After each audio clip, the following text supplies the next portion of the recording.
Muito boa noite. Ponto e contraponto.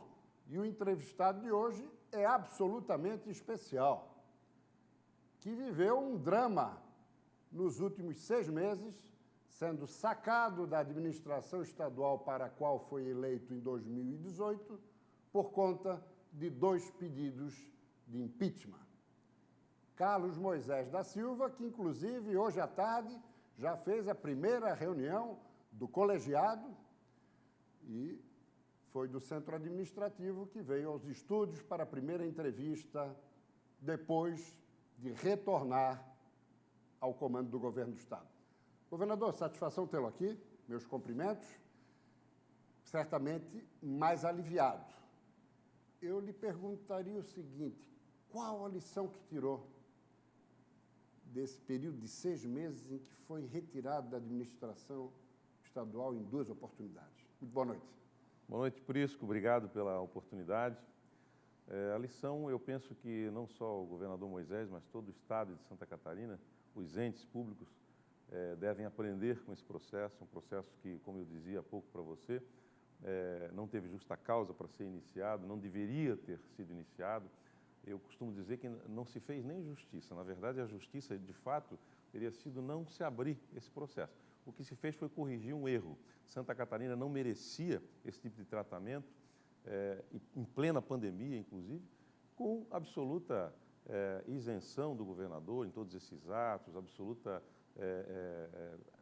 materialidade, né, dos fatos que estão sendo prontos, inclusive, para apontar seus autores, responsabilização no plano da esfera judicial aqui do Estado de Santa Catarina. Então, se misturou assuntos, né, e 2 processos de impeachment.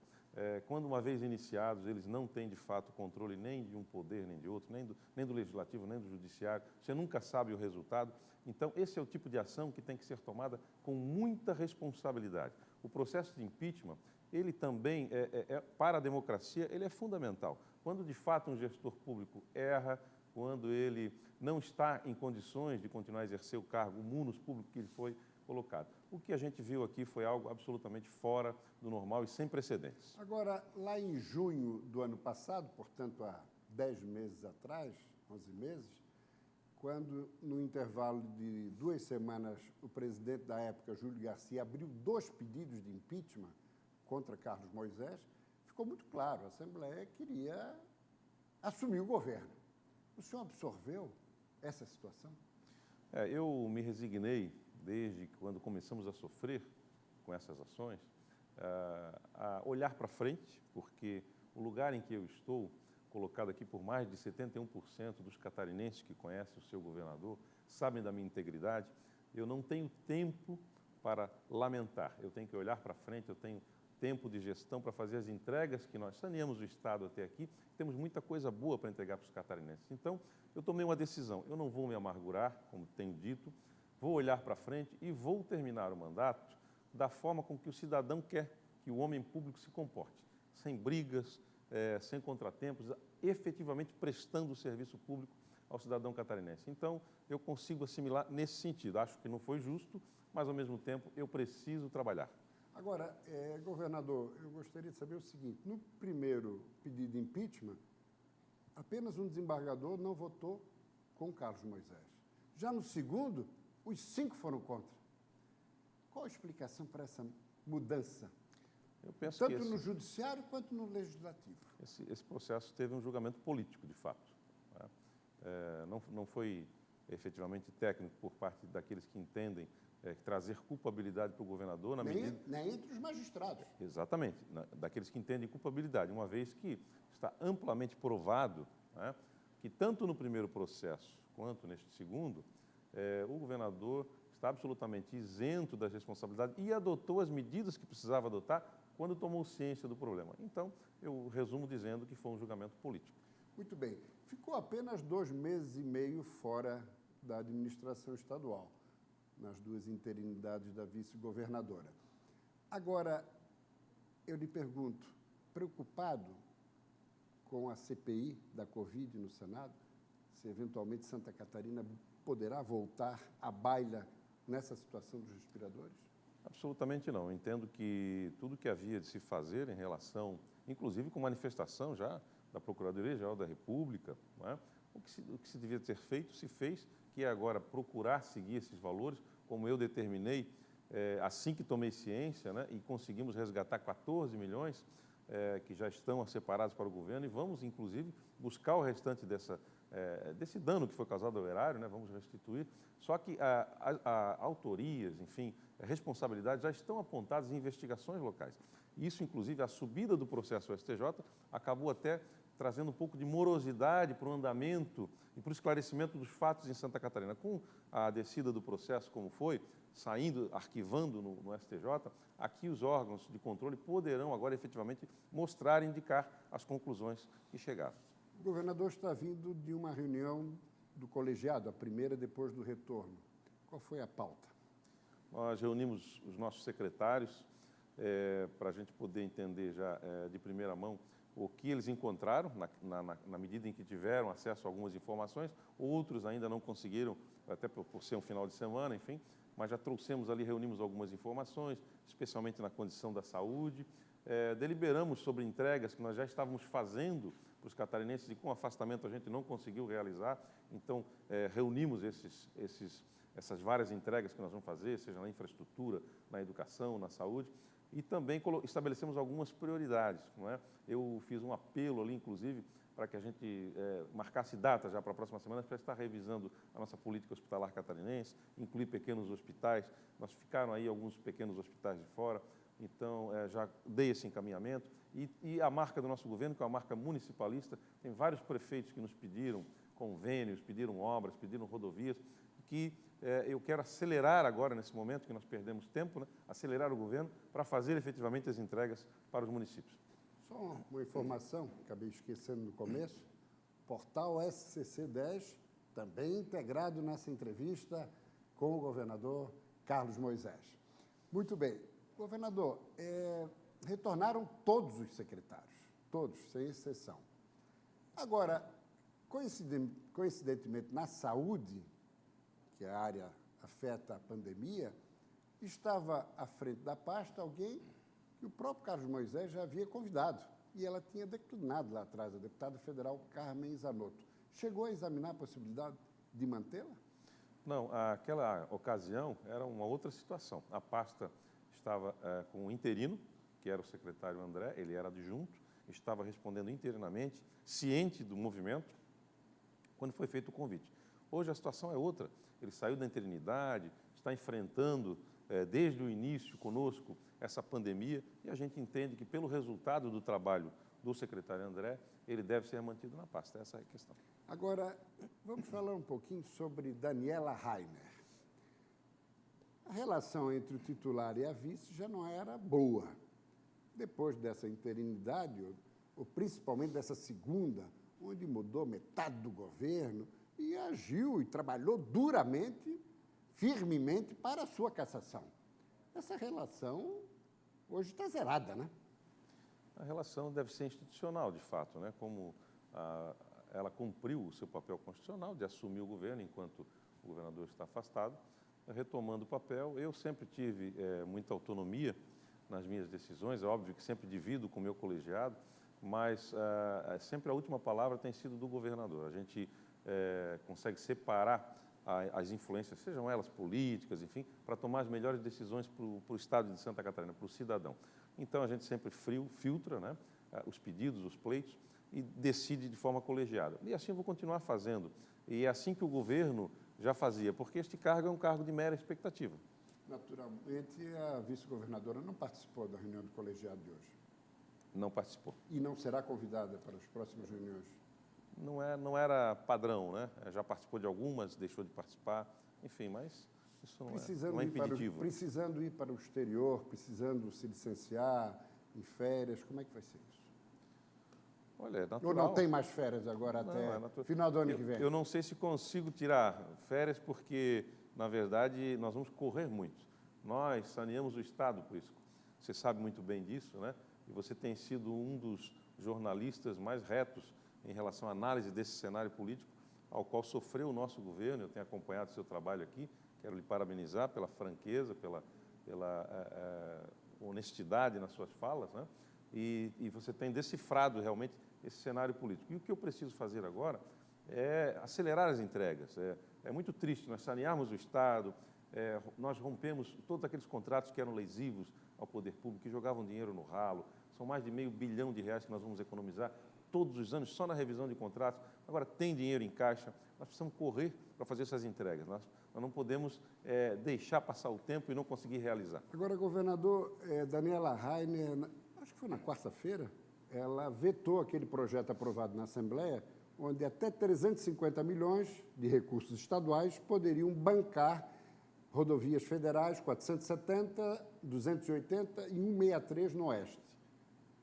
Como é que vai ser agora? O governador vai trabalhar para que na Assembleia esse veto seja derrubado? Perfeitamente. Nós vamos construir com os deputados, né, na Assembleia Legislativa, orientando nesse sentido, pedindo o apoio da Assembleia para que esse veto seja derrubado, porque eu entendo que a posição desse veto ela foi um equívoco. Então, a gente pode consertar isso para que, de fato, possa haver, pelo menos, a autorização desse investimento. Nós, obviamente, que isso só vai ocorrer, esses investimentos, se a gente, de fato, verificar que os investimentos vão ser colocados nas rodovias. Nós queremos terminar essas obras, porque os catarinenses que vivem nessas regiões sofrem muito também com essas obras federais. E antes do seu afastamento, esse segundo já viabilizava a questão do auxílio emergencial, que a vice-governadora também colocou para frente. Exatamente. Houve uma medida provisória, nós também temos uma discussão para os empresários, né, para o auxílio aos empresários, são 250 milhões que eu lancei assim, um pouquinho antes de ser afastado, e que vai gerar aí, vai circular dinheiro no mercado da ordem de mais de 1 bilhão, 1,5 bilhão de reais. E esse segundo auxílio, que a gente já estava gestando também, nós temos que ver a eficácia, se não é inócua, essa medida provisória, uma vez que ela afasta as pessoas que recebem qualquer auxílio federal e que é a sua ampla maioria, então talvez a gente não tenha efetividade. Muito bem, vamos a um rápido intervalo e voltamos logo em seguida, falando da relação de Carlos Moisés com Jair Bolsonaro, como é que vai ser a convivência com a Assembleia Legislativa e tantos outros assuntos. Até já.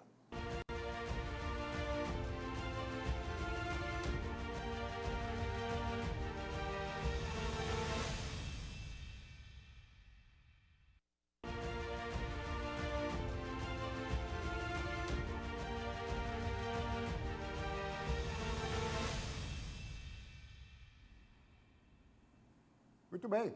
Carlos Moisés da Silva, governador de Santa Catarina, hoje no Ponto e Contraponto. Governador, no início da sua gestão, dificuldade no relacionamento com a Assembleia, mas ali, depois do primeiro pedido de impeachment, a coisa fluiu melhor, hoje a relação é bem proveitosa. Acredita que nesse ano e meio, um pouquinho mais de ano e meio, que ainda tem pela frente, os projetos que estão pendentes a serem encaminhados serão bem acolhidos?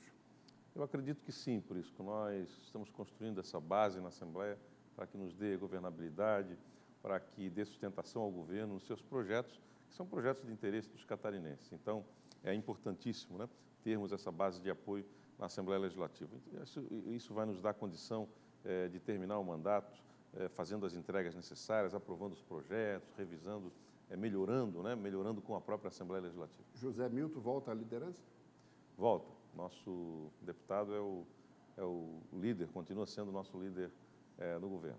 Perfeito. Agora, eu gostaria de saber o seguinte, uma situação que preocupa toda a sociedade, inclusive o setor produtivo e o próprio governador, a questão da reforma da Previdência. São quase 5 bilhões de rombo anual. Aquele projeto enviado pelo governador no ano passado, ele foi completamente mutilado pelo relator Maurício Scudilarch. Como é que vai ser agora? Vão discutir antes de encaminhar com os parlamentares, mas a ideia é enviar logo, é priorizar esse assunto? Como é que está?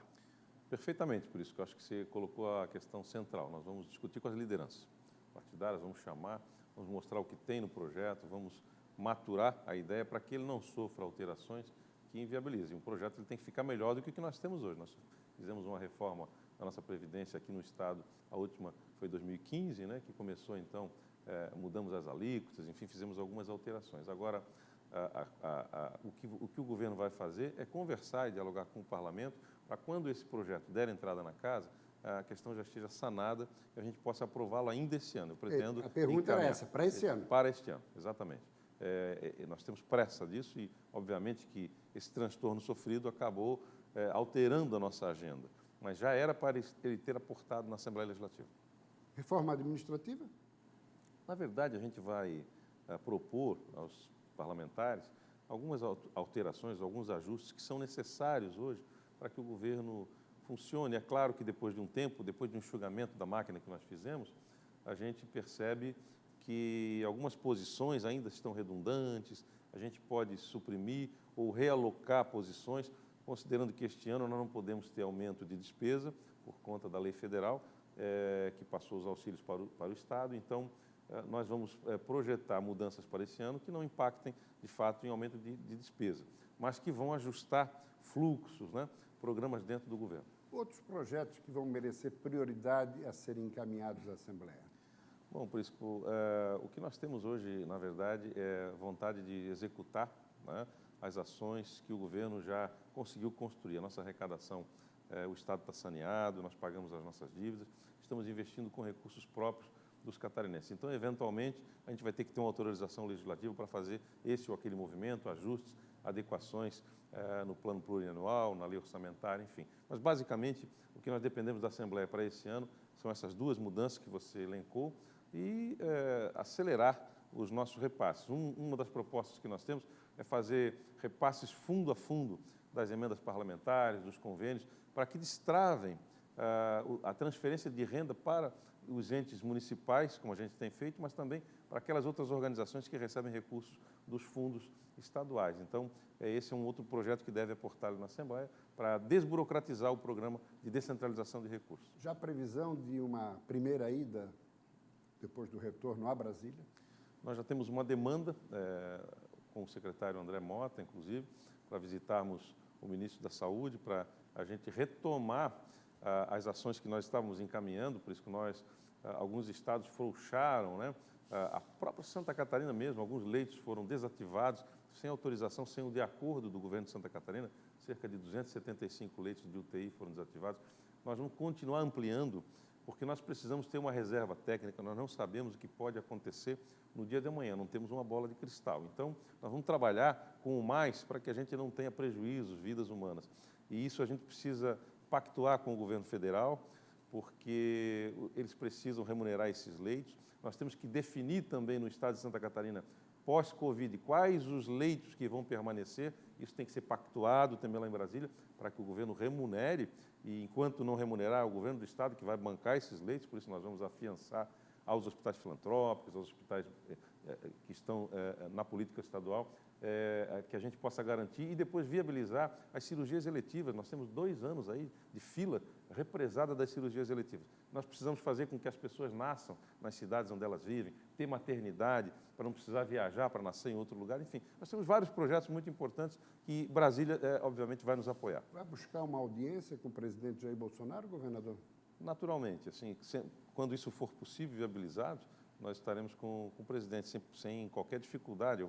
Esta semana, semana que vem, eu costumo dizer que o nosso relacionamento também depende muito dos ministros, né? Então, não é só o presidente, obviamente, há uma liturgia do cargo, a demanda que é para um presidente da República, eu só imagino uma vez que eu estou sentado nesta cadeira. Por outro lado, semana que vem nós devemos receber o ministro da Educação, vamos acompanhá-lo aqui. Tem turismo também aqui, Isso, né? Também. Então, o relacionamento com o governo federal se estabelece através, especialmente, dessas pastas. Agora, buscar uma reaproximação com Jair Bolsonaro? Eu penso que não há um afastamento. Acho que a relação, o governo federal tem tido uma relação adequada com o nosso governo. Nós não tivemos nenhuma negativa em nenhum ministério, somos muito bem atendidos. O aspecto político é uma outra questão, né? Que aí tem que se pensar, e a gente hoje eu não paro para pensar no aspecto político, quando se fala em reaproximação, traz muito assunto em voga o aspecto político. Eu não tenho parado para pensar em política porque, de fato, a gente teve 2 anos, principalmente o último ano, muito conturbado, com muitos desafios, muitas pandemias, como a gente costuma dizer. Então, eu estou focado muito na gestão do nosso Estado, nas entregas que nós temos que fazer para os catarinenses. Continua no PSL, partido que o elegeu? Eu estou no PSL, já tive até convites, enfim, para outros partidos, mas é um assunto que eu ainda não defini e não deliberei com um grupo, né, político que também me auxilia, me orienta. E eu acho que a gente precisa superar esses desafios que nós temos hoje por conta dos últimos acontecimentos, deixar o Estado tranquilo em termos de gestão, para depois pensar em política. A política está em segundo plano. A reeleição está no radar de Carlos Moisés em 2022? Esse é um assunto que também a gente não tem discutido, né? O meu foco hoje é gestão, é terminar bem este mandato, e o futuro da política vai depender de uma série de questões que a gente vai ter que ir avaliando no meio do caminho. Outra questão é o seguinte, Jair Bolsonaro tem mostrado assim uma proximidade muito grande com o senador Jorginho Melo.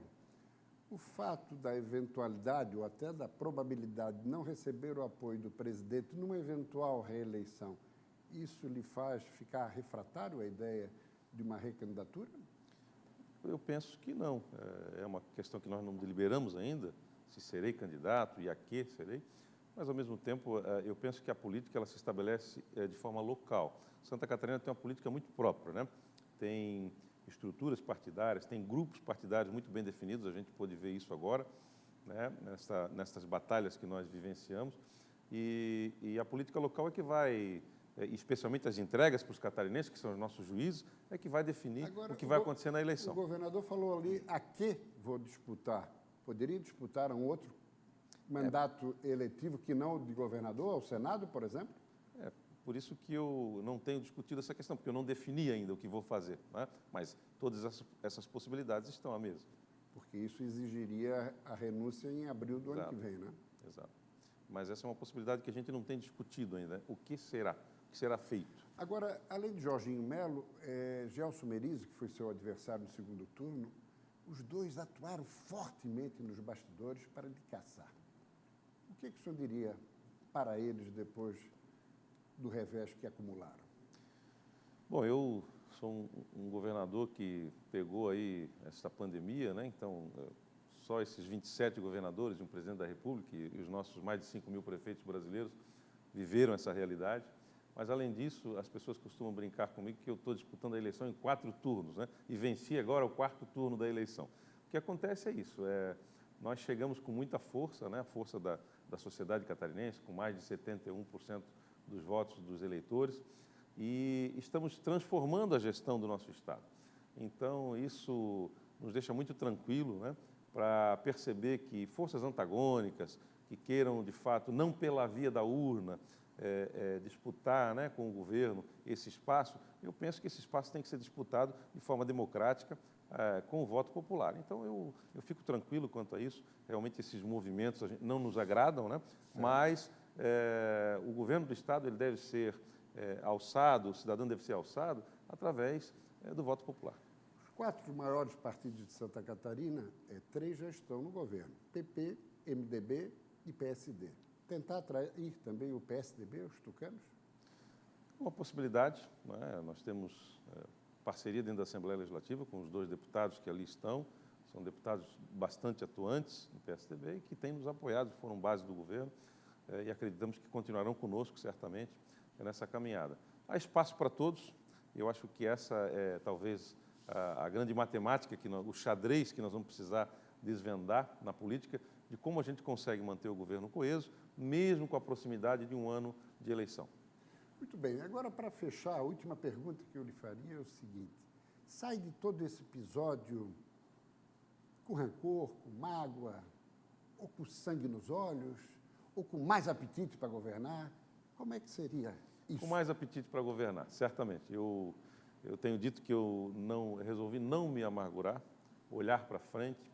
Eu sei que sofri injustiça, eu, minha família, essa exposição toda, mas, ao mesmo tempo, nós não temos tempo para lamentar, como eu tenho dito. Eu vou... recuperar o tempo perdido. Recuperar o tempo perdido, cumprir a missão que a sociedade e os catarinenses me deram.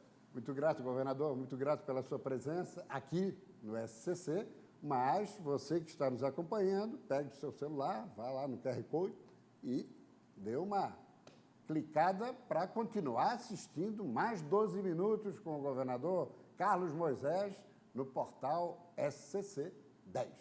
Para você que nos acompanhou até aqui pela televisão, um forte abraço e até o próximo sábado. Até lá.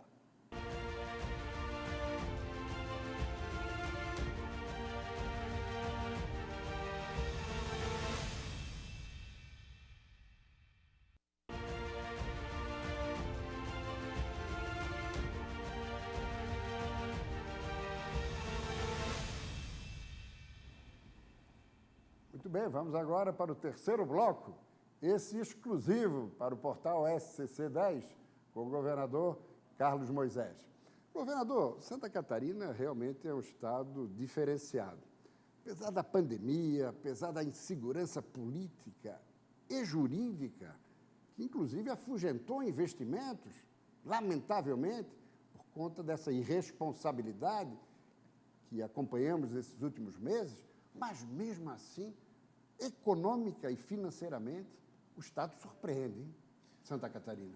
É verdade, o nosso estado tem esse lastro, é um povo trabalhador, empreendedor, é corajoso aqui em Santa Catarina, e o estado de Santa Catarina tem trabalhado, o governo tem trabalhado para dar condições, né, com políticas muito retas, muito transparentes dentro da Secretaria da Fazenda, para atração de investimentos, os tratamentos tributários diferenciados, a política de incentivos fiscais, tudo isso tem sido de forma colocado muito clara, né, e muito republicana, e com isso também atrai investidores, porque as pessoas querem estar se relacionando com o governo, que o particular não vai ser lesado para investir aqui em Santa Catarina. Então, nós temos municípios importantes que são parceiros, que têm áreas industrializadas, o governo aplica as suas políticas de atração de investidores, todos os dias a Fazenda recebe pessoas querendo investir em Santa Catarina, o nosso estado cresce 4 vezes acima da média brasileira, então eu penso que o governo vai bem porque o estado também é muito forte, caminha muito bem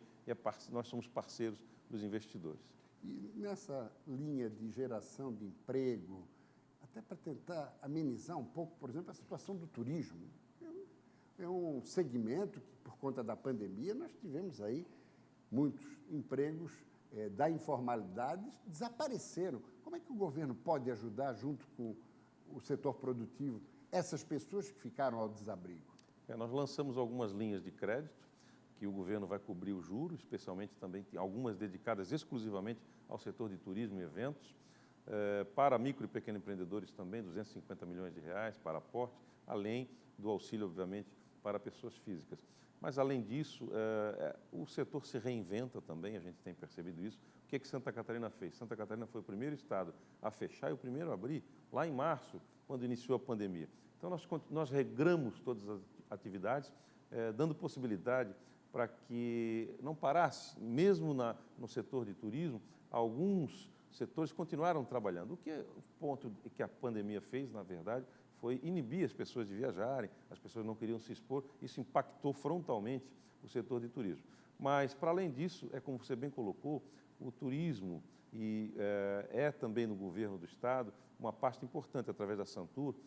Nós estamos nos reinventando através da Santur, remodelamos a Santur, estamos lançando um grande programa de sinalização turística para todo o estado de Santa Catarina, em todas as regiões, onde vão ser indicados os pontos que o cidadão pode visitar.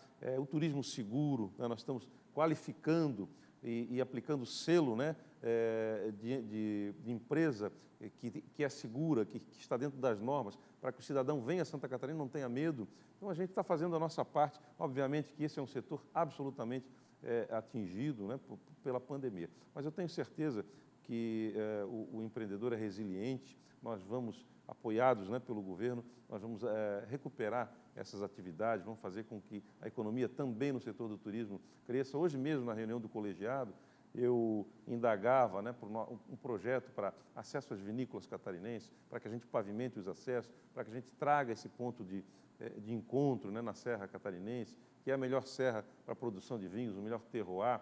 Nós vamos fazer grandes espumantes, grandes vinhos brancos. Nós temos um potencial incrível e o governo precisa ser parceiro para juntar tanto aquele que produz quanto aquele que vai visitar, se hospedar aqui em Santa Catarina. Neste final de semana, apenas a região da Grande Florianópolis que não está com um quadro gravíssimo na pandemia.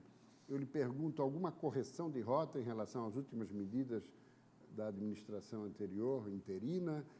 Como é que vai ficar essa questão? Possibilidade de lockdown? Qual é o pensamento do governador nesse momento? Nosso entendimento é de que esses regramentos que nós construímos desde o começo, por isso que fomos os primeiros a fechar e abrimos em seguida, é que eles devem ser seguidos. E aí a gente precisa o quê? Fiscalizar. Então, eu não vou mudar a rota, nós vamos continuar com as estruturas, com as atividades regradas, mas, ao mesmo tempo, vamos intensificar a fiscalização. É isso que o governo precisa fazer.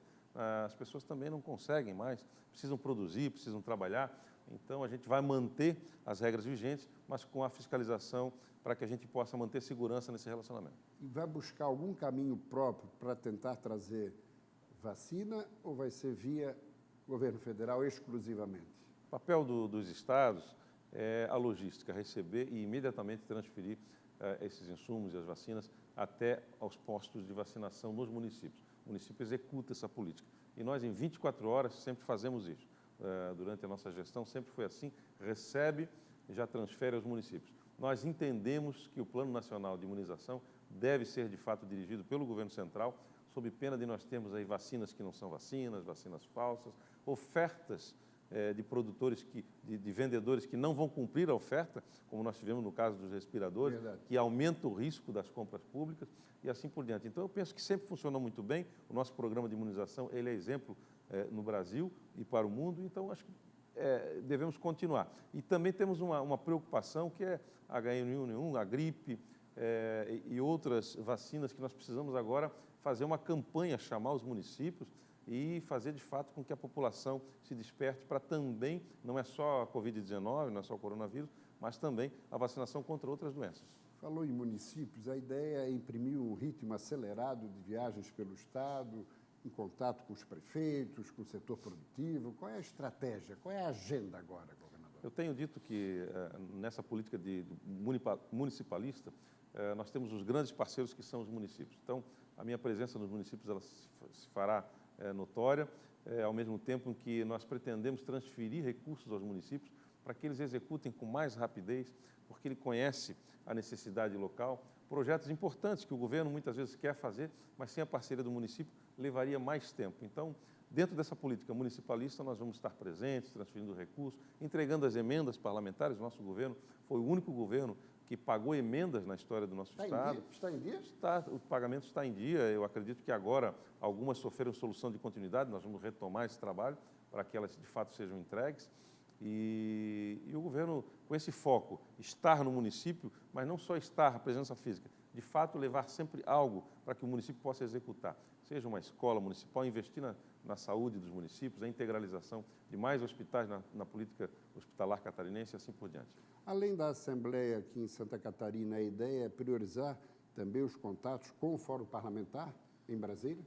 Perfeitamente. Da mesma forma como fizemos há pouco tempo, quando fomos anunciar os investimentos em obras federais, em rodovias federais, estivemos com o Fórum Parlamentar em Brasília. Sempre que vou a Brasília, sou sempre muito bem recebido pelos deputados e que defendem, obviamente, as causas, as demandas aqui do nosso Estado. Então, temos essa parceria, além do Parlamento Estadual, os senadores e deputados federais que lá estão.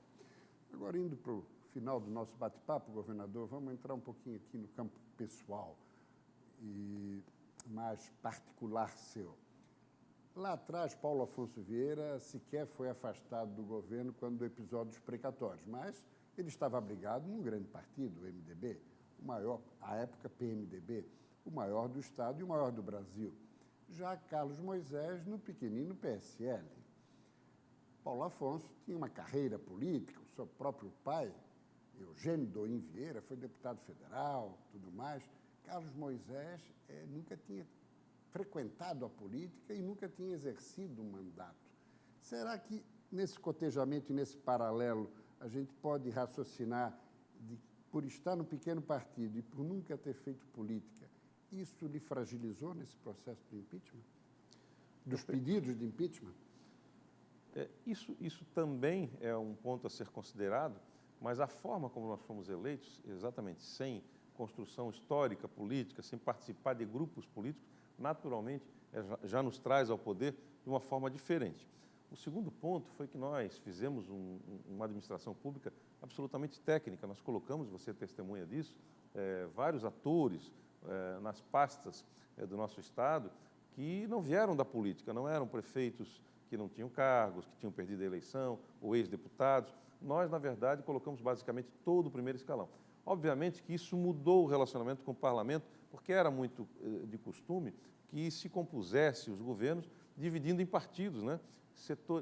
As pastas setoriais divididas proporcionalmente aos partidos que participam do governo. Nós chegamos sozinhos, com um partido só e sem história política. Então, isso tudo trouxe um tom diferente, até a gente poder organizar isso e se relacionar adequadamente com o parlamento, levou algum tempo. Mas a gente superou isso. Hoje, nosso governo é um governo de coalizão, o que nos deixa um pouco mais também tranquilos, né, de que a gente vai ter uma base para poder aprovar os projetos que forem necessários. Agora, essa mudança é prova de que a primeira etapa do governo foi um equívoco, já deveria ter sido assim lá do começo, ou foi feito exclusivamente para se salvar do impeachment, dos pedidos de impeachment? Nós fizemos a escolha certa, porque eu lembro que o PSL, o meu partido, quando eu assumi o governo, todos entendiam que quem iria ocupar as pastas do governo?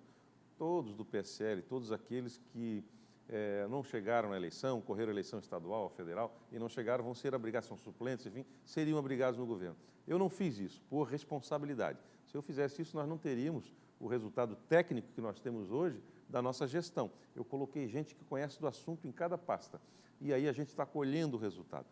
Com o governo saneado, com o equilíbrio das contas públicas, com o salário do servidor em dia, com o dinheiro próprio dos catarinenses para investir sem precisar de financiamento, hoje eu tenho gordura para a gente abrigar no governo e agora com mais controle, porque aí a minha experiência na gestão como governador aumentou, com mais controle, ter pessoas certas no lugar certo, para que a gente possa, mesmo conciliando com atores políticos, continuar entregando o resultado técnico. Então, o ator que vem da política também tem que trabalhar nos mesmos moldes que a gente trabalha no governo. Agora, governador, o senhor vai me perdoar, isso é discurso de candidato.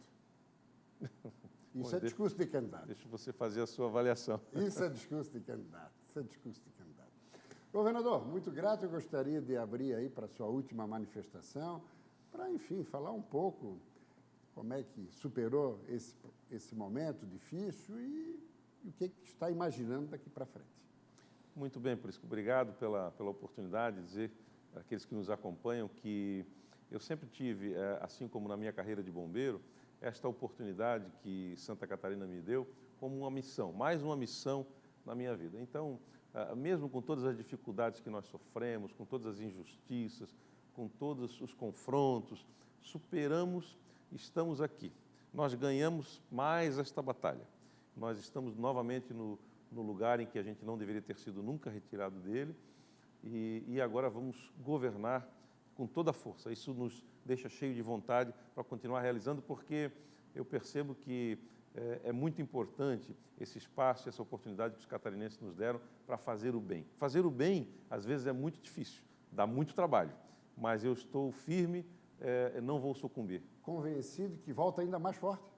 Voltamos fortalecidos, não só eu, como toda a minha equipe no governo, com muita vontade de realizar. Hoje, na reunião do colegiado, além de uma reunião técnica, foi uma reunião de muita emoção, de se rever, de querer tocar todas as coisas que nós estávamos programando para fazer para os catarinenses.